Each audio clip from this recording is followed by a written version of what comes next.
د قلات ښاروالي چې د ښاري نظم او ښکلا په موخه ګڼې پروژې تر لاس لاندې لري، ورسره نن نامهاله د قلات ښاروالۍ له لوري د یو مارکیټ د جوړېدو چارې پیل شوې.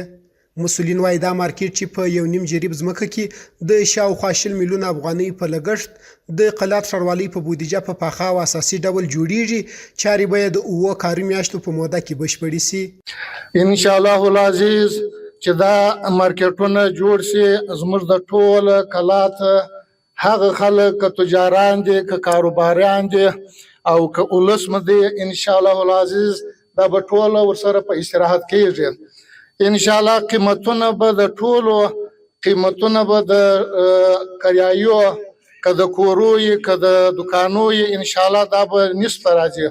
په ورته مهال په جوړ شوي مراسمو کې د زابل مرستیال والي وویل چې خلکو ته کاري فرصتونه برابرول او ښاري ښکلا زموږ له لومړیتوبونو څخه ده او په دې برخه کې د توان تر حده پورې هڅې کړې او لا هم جریان لري.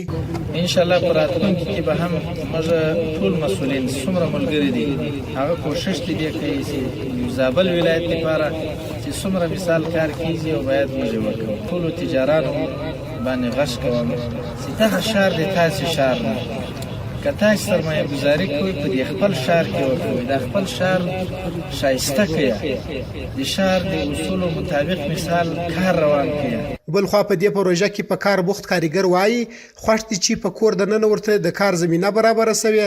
دوی د اسلامي امارت څخه غوښتنه کوي ترڅو لا هم ځوانانو ته کاري فرصتونه رامنځته کړي. نو دلته دا د ښاروالۍ نوی مالکیټ جوړیږي، دلته موږ کار کوو.